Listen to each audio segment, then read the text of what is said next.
வணக்கம், நலம் தானே வியூவர்ஸ். இன்னைக்கு புளி சாதம் செய்ய போகிறோம். எப்பொழுதும் புளிக்காய்ச்சல் ரெடியாக செஞ்சு வச்சுக்கிட்டு புளி சாதம் செய்வோம். அப்படி திடீர்னு நமக்கு புளி சாதம் சாப்பிடணும் போல இருந்துச்சுனாவோ, ஒரு மாதிரி சமைக்கவும் கொஞ்சம் சோம்பலாக இருந்துச்சுன்னா கூட இது மாதிரி சிம்பிள் மெத்தடில் புளி சாதம் செஞ்சோம்னா நமக்கு சாப்பிட்றதுக்கும் நல்லா இருக்கும், நம்ம புளி சாதம் சாப்பிட்ட டேஸ்ட்டும் கிடைக்கும். அதை இப்போ எப்படி செய்யலாங்கிறத பார்க்கலாம். இது தாளிக்கிறதுக்கு எப்பொழுதும் போலதான் கடுகு, வெந்தயம், ஒரு பிஞ்சு ஜீரகம், ஒரு 5 மிளகு, உளுந்தம்பருப்பு, கடலப்பருப்பு, மிளகாய், கருவேப்பிலை அதுக்கு போடுறாப்புலையே தான் போட்டுக்கணும். நம்ம எக்ஸ்ட்ரா வேணும்னா பூண்டு நம்ம வாசம் பிடிக்கும்னா இதுவும் கொஞ்சம் கலந்துக்கலாம். வெங்காயம் கூட வேணும்னா போட்டுக்கலாம். நான் வெங்காயம் போடாமல் இன்னைக்கு செய்கிறேன். மஞ்சத்தூள், புளி கரைச்சல் எடுத்து வச்சுக்கணும் கொஞ்சம்.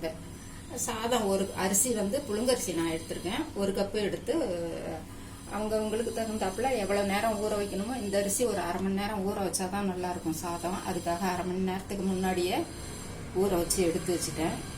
எல்லாம் ரெடியாக இருக்குது.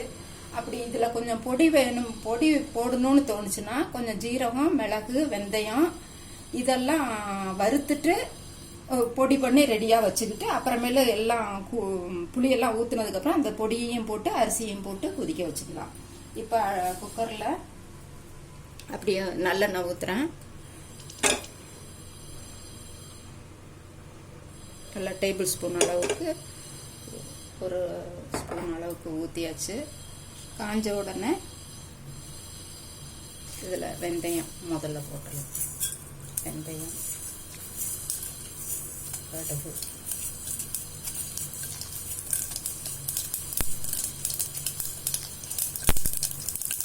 உளுந்தம்பருப்பு, கடலப்பருப்பு, மிளகாய், உளுந்தம்பருப்பு, கடலப்பருப்பு, மிளகாய், ஜீரகம், மிளகு, கருவேப்பிலை எல்லாம் போட்டாங்க. செவந்ததுக்கப்புறம் கொஞ்சம் பூண்டு, நமக்கு இது ஆப்ஷனல் தான், வேணுங்கிறவங்க போட்டுக்கலாம், இல்லைன்னா விட்டுடலாம். பூண்டு போட்டு அதாவது இது மாதிரி சாப்பிடலாம் கொஞ்சம் நல்லா இருக்கும். அப்படியே முழு பல்ல கூட சும்மா 1-2 தட்டி கூட போட்டுக்கலாம். இதில் பெருங்காயம் போட்டுக்கணும். புளி சாதத்துக்கு கட்டாயம் பெருங்காயம் போட்டாலும் நல்லா இருக்கும். இதில் மஞ்சள் அந்த சூட்லேயே போட்டோம்னா. இப்போ நான் 1 கப்புக்கு 3 கப்பு தண்ணி ஊற்றணும். புளியை கரைச்சி ரெடியாக வச்சுருக்கேன். இந்த புளி தண்ணி, புளி எவ்வளவு? புளி நல்லா ஒரு பெரிய நெல்லிக்காய் சைஸ் போடலாம் 1 கப்புக்கு. அந்த புளியை பொறுத்து வேற இருக்குது. ஒரு சில புளி இந்த பெங்களூர் புளின்னு சொல்லுவாங்க, அதெல்லாம் கொஞ்சம் புளிப்பு கம்மியாக இருக்கும். நம்ம ஊர் புளியெல்லாம் கொஞ்சம் புளிப்பு ஜாஸ்தியாக இருக்கும். 1 கப்புங்கிறது இந்த அளவுக்கு சரியாக இருந்துச்சு. 2 அதே மாதிரி அவங்கவுங்க அரிசிக்கு எத்தனை பங்கு தண்ணி இழுக்குமோ அதுக்கு தகுந்தாப்புல பார்த்து வச்சுக்கலாம். இது கூட 2.5 கப்பு சரியா இருக்கும். அவ்வளோதான். உப்பு மட்டும் போட்டுறாங்க.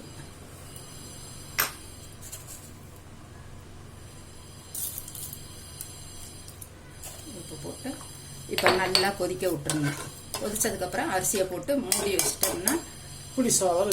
அரிசியம் போட்டோம். நல்லா ஒரு கொதி வந்தோடனையும் மூடி ஆவி சாதாரணமா எப்படி சாதம் எடுக்கிறோமோ அது மாதிரி. ஆனால் நம்ம பழைய இது மெத்தடு தாளிச்சதெல்லாம் ஒரே பண்ணிட்டு தண்ணி இவ்வளவு ஊற்ற மாட்டோம். கொஞ்சமா புளியை ஊத்திட்டு மஞ்சள் போட்டு அப்படியே புளிக்காய்ச்சலுக்கு சொல்றீங்களா? ஆமா ஆமா, புளிக்காய்ச்சல் சாதம் படிச்ச சாதத்துல அதை போட்டு பரட்டி சாப்பிடுவோம். இது இப்போ இந்த மாதிரி தண்ணியும் ஊற்றி சாதத்தை அரிசியை இதுலயே வேக வைக்கிறோம். அதனால உங்களுக்கு இந்த மாதிரி ஈஸி மெத்தடா போயிடும். புளி சாதம் சாப்பிடணும்னு தோன்றப்ப இது மாதிரி செஞ்சுக்கிட்டா கூட ஈஸியா இருக்கும். ஆனா அந்த புளிக்காய்ச்சல் பேட்டில் போட்டு வச்சுக்கிட்டோம்னா நம்ம வேண்டப்பெல்லாம் அப்பப்ப எடுத்து கொஞ்சம் போட்டு பரட்டி சாப்பிட்டுக்கலாம். இது 1 டைம், அதான் டிஃபரன்ஸ். இதுக்கு தொட்டுக்கிறதுக்கு வடகம் வறுத்து வடக சட்னி வச்சிருக்கோம். வத்தல், அப்பளம் வேணும். வடகத்தை போட்டு வறுத்து அப்புறம் என்ன போட்டுருக்கீங்க? மிளகாய், புளி, தேங்காய். வடகத்தை வறுத்து வச்சுட்டேன். மிளகாயும் அதில் வறுத்து வச்சுட்டேன். தேங்காய், புளி இதில் போட்டு உப்பு மட்டும் கொஞ்சம் கலந்துக்கணும். வடகை சட்னி இது தொட்டுக்க. வத்தல் நம்ம இஷ்டம் வேணும்னா கொதிக்கிட்டு தண்ணியை வடிச்சுக்கிட்டு வந்துடுறேன். இது காம்பினேஷன் பாருங்க, சேனக்கிழங்கு வறுவல் அதுவும் வறுத்து வச்சிருக்காங்க. வடகை சட்னி, வத்தல் இருக்குது, வடமும் சாப்பிட்டுக்கலாம்.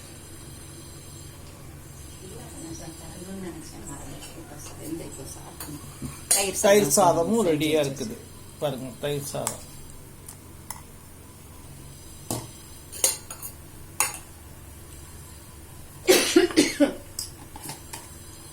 உப்பு போட்டல, இன்னமும் உப்பு போட்டேன்.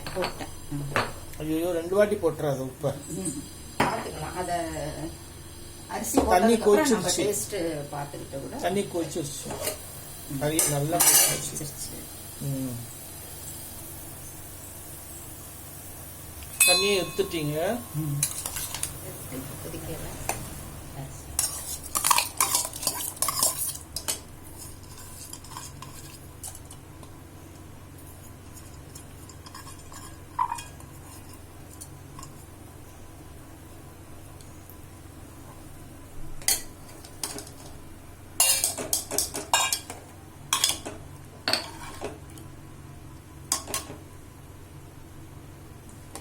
இப்போ உப்பு கூட டேஸ்ட் பார்த்துக்கலாம். கொஞ்சம் சுள்ளுன்னு, ஏன்னா அரிசி போட்டிருக்கிறதுனால வெறும் தண்ணியை மட்டும் டேஸ்ட் பண்ணிட்டீங்கன்னா உப்பு எவ்வளோ கொஞ்சம் சுள்ளுன்னு உரைக்கிறாப்புல இருந்துச்சுன்னா சாதத்துலேயும் சேர்த்து சாப்பிட்டா சரியா இருக்கும். இப்போ சரியா இருக்குது. இன்னும் கொஞ்சம் மட்டும் அது மட்டும் போட்டு நமக்கு வேணுங்கன்னா இன்னும் கொஞ்சம் எண்ணெய் கூட ஊற்றிக்கலாம். இன்னும் கொஞ்சம் எண்ணெய். அவ்வளோதான். இதை போட்டு தம் போட்டோம்னா நல்லா வெந்து நல்லா இருக்கும். அப்புறம் வெந்தது இது எத்தனை நிமிஷம் வேணும்? நான் மீடியத்தில் வச்சு 2 சவுண்டு 3 சவுண்டு விடுவேன் இந்த அரிசிக்கு.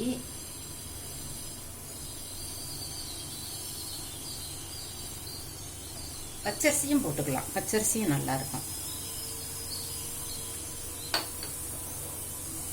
ஆவி வந்துருச்சு. சாதம் வைப்போமா குக்கரில், அதே மாதிரி அவங்க ஸ்டவ்வுக்கு தகுந்தாப்புலையும் அரிசிக்கு தகுந்தாப்புல குக்கருக்கு தகுந்தாப்புல நம்ம சவுண்டு விட்டு ஆஃப் பண்ணிக்க வேண்டியதுதான். அரிசி மட்டும் வெந்திருந்தா சூப்பராக இருக்கும். என்ன வாசமே நல்லா இருக்கு பாருங்க. வெந்தயம் இது புழுங்கரிசி, சாப்பாட்டு அரிசி. பெருங்காயம், வெந்தயம் எல்லாம் போட்டிருக்கிறது நல்லா வாசமா இருக்கு. இப்போ இதுவும் இன்னைக்கு தயிர் சாதமும் செஞ்சுட்டு துவையல் அரைச்சு சேனக்கிழங்கு வச்சாச்சு. கீரை பதம் வடகை சட்னி.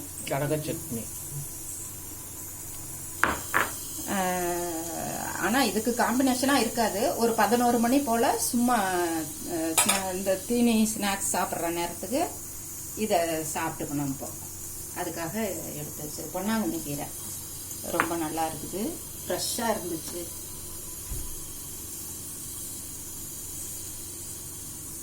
இன்னைக்கு சமையல் இதுதான்.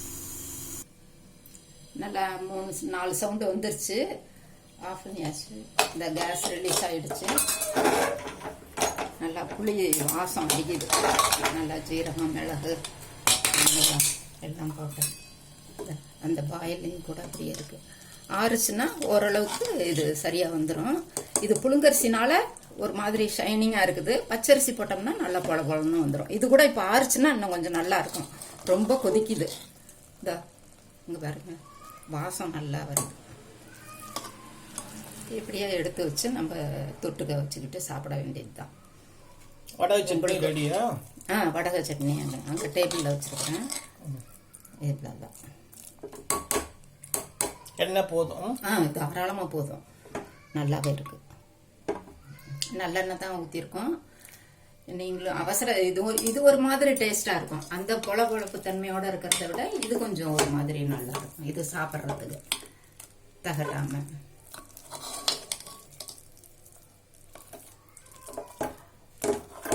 நிலக்கடலை போடலாம் அதில். ஆமா, நிலக்கடலை மறந்துட்டேன். அப்பவே நம்ம வறுக்கிறப்பவே போட்டுக்கலாம். அப்படி இல்லாட்டி கூட நம்ம வறுத்து ரெடியா வச்சிருந்தோம்னா அதை போட்டுக்கலாம். தீந்துருச்சு, வறுத்தது தீந்துருக்கு. நிலக்கடலை போடலாம். ரெடியா இருக்கு. கொண்டக்கடலை இதெல்லாம் என்ன ரெடியா இருக்குல்ல, வறுத்து போட்டு வேண்டியதுங்க. இது தேங்காய் எண்ணெய் மாதிரி தான் நீ போட்டு கலக்கி வச்சிருக்கேன். வறுத்து போட்டுமா? அப்புறம் நீங்களும் செஞ்சு பாருங்க. இது ஒரு மாதிரி வித்தியாசமா நல்லா டேஸ்டா இருக்கும். நலம்தானா சேனல் வித்தியாசம் கிடையாதுங்க. இது வந்து அந்த புளிக்காய்ச்சல் வந்து நம்ம பொடி பண்ணி எல்லாம் செஞ்சு அப்புறம் செய்யறதுக்கு ஒரு 10-20 நிமிஷம் ஆகும். இது அப்படி இல்லை, 5 நிமிஷத்துல புளிசாதம் செஞ்சிடலாம். அவ்வளவுதான் டிஃபரன்ஸ். இது வந்து டைரக்டாவே அரிசியை நம்ம அதிலே போட்டுடுறோம். புளி காய்ச்சல்லாம் முடிச்சுட்டு புளியும் ஊற்றிட்டு நம்ம இதில் வந்து சாதத்தையும் போட்டு குக்கரில் வச்சு வேக வச்சு எடுத்துடுறோம். பட் அது புளிக்காய்ச்சலுங்கிறது வந்து சாதத்தை வடித்து வச்சுக்கிட்டு அது தனியாக வந்து போட்டு எண்ணெய் ஊற்றி பெசரணும். அதுக்கு நம்ம பொடி எல்லாம் செய்யணும், வறுத்து எல்லாம் பொடி செஞ்சு வச்சுக்கிட்டு செய்கிறது. இதுக்கும் அதுக்கும் டிஃப்ரென்ஸ் வந்து இது 5 மினிட்ஸ் 4 மினிட்ஸில் நம்ம வந்து ரெடி. சாதம் வேகிற டைம் தான் இதுக்கு, வேற ஒரு ஒன்றும் கிடையாது. சாதம் வெந்துருச்சுன்னா புளிக்காய்ச்சல் ரெடி. திடீருக்கு நம்ம வெளியே கிளம்புறோம்னு சொன்னால் இந்த மாதிரி செஞ்சு எடுத்துகிட்டு போயிடலாம். ரொம்ப சுலபமாக இருக்கும். வெளியே போயிட்டு வீட்டுக்கு வந்து சாப்பிடணும்னாலும் வீட்டுக்கு வந்து சாப்பிட்டுக்கலாம். அப்படியே புளி சாதம் வந்து வீட்டுக்கு வந்து யாரும் சாப்பிட மாட்டாங்க, எடுத்துகிட்டு போயிடுவாங்க, கட்டிட்டு எடுத்துட்டு போயிடுவாங்க. தயிர் சாதமும் புளி சாதமும் வீட்டில் இருந்தோம்னா ஸ்பெஷலாக செய்வாங்க. வெஜிடபிள் பிரியாணி, தம் பிரியாணி எல்லாரும் சாப்பிடுவாங்க. இது வந்து வெளியே அவுட்டிங் போகிறப்போ நம்ம இதை எடுத்துகிட்டு போகிறது தான். வேற சிப்ஸ் இருந்துச்சுன்னா கூட தொட்டுக்கிட்டு சாப்பிட்டு. மறந்துக்காம பெல் பட்டன் அமுக்குங்க. நீங்கள் லைக் பண்ணுங்கன்னு நினைக்கிறேன். அந்த நான் சேனலுக்கு சப்ஸ்கிரைப் பண்ணுங்க, லைக் பட்டன் அமுக்குங்க. வேறொரு வீடியோவில் உங்களை சந்திக்கிறோம். நாளைக்கு வந்து வெஜிடபிள் கைமா குருமா அதோட உங்களை சந்திக்கிறோம். வெஜிடபிள் கைமா அது பார்க்கலாம்.